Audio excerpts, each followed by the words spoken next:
From the studios of Farm Journal Broadcast, this is U.S. Farm Report. Welcome to U.S. Farm Report this weekend. I'm Tyne Morgan, and here's what's in store over the next 60 minutes. Wheat prices soared, smashing record highs before taking a nosedive midweek. Yeah, it's a combination of the global factors. We'll break down what spooked the markets. Running out of time to plant. The northern corn belt may be forced to now declare prevent plant. It's been a real struggle to get the crop planted in North Dakota. As avian influenza spreads, how does this outbreak compare to 2015? I don't ever want to go through that again. That was miserable. That's our Farm Journal report. And in John's world, do we really waste 40% of the food?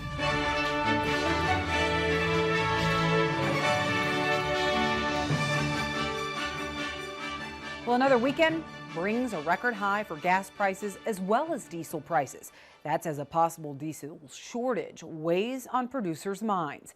AAA reporting the new record is above $4.50 a gallon, and prices at the pump are above $4 a gallon in all states in the U.S. for the first time ever. In California, the most expensive state, well, prices are averaging over $6 a gallon for gasoline, while 5 other states are above $5 a gallon. And diesel prices, well, those are even more shocking, now above $5.57 a gallon. When was it that gas prices got wild last? I don't think it was this high, though. I think we probably paid in the 3s for farm fuel, but not 4 and definitely not close to 5. Well, Iowa is now the first state in the nation to require most gas stations sell fuel with at least 15% ethanol.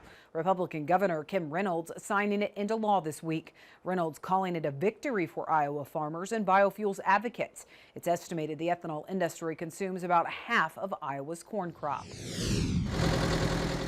Well, drier, warmer weather last week finally started to push planting forward across the Corn Belt. USDA reporting in the latest crop progress report that 49% of the corn crop is now planted. That's a 27 percentage point jump in just a week, but it still lags average by 18 percentage points. And checking out soybeans, now 30% planted across the country. That's 18 percentage points higher than last week, and now just 9 percentage points behind the 5-year average. Well, wheat prices caused a bit of a whiplash this week. That's as a major announcement out of India when it comes to wheat exports sent prices soaring to start the week. The country saying it's mostly prohibiting exports because the nation's food security is under threat. India is the world's second biggest wheat grower. The country's government saying it would still allow exports for which letters of credit have already been issued, and that it would consider sales to countries looking to meet their food security needs. The news, it pushed futures dramatically higher to start the week, but they did trend back down midweek. Reuters reports India's wheat crop was damaged during the country's hottest March on record, and that caused yields to potentially drop by as much as 50% in some areas of the country. The world is counting on them to export roughly 8.5 million metric tons of wheat.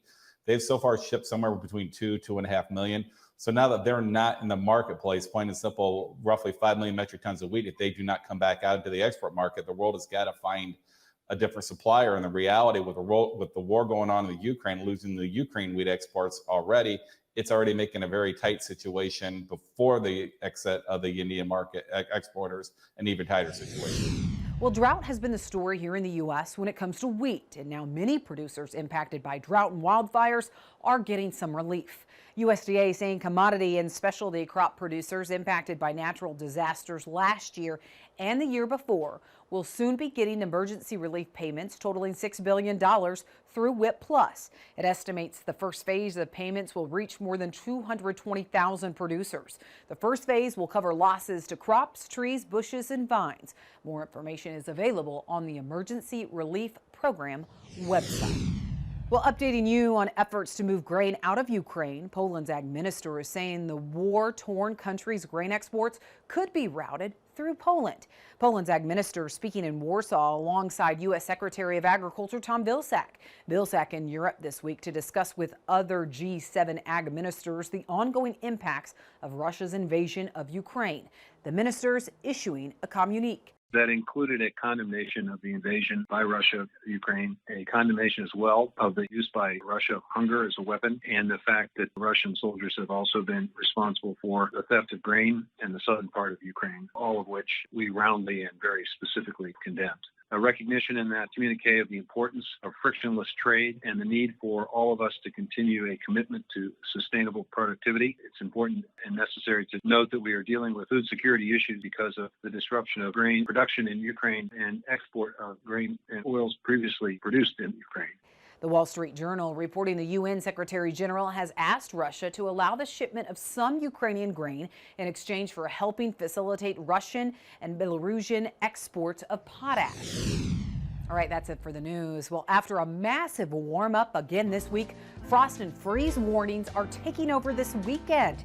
How long will the cold last? We'll have a check of weather next.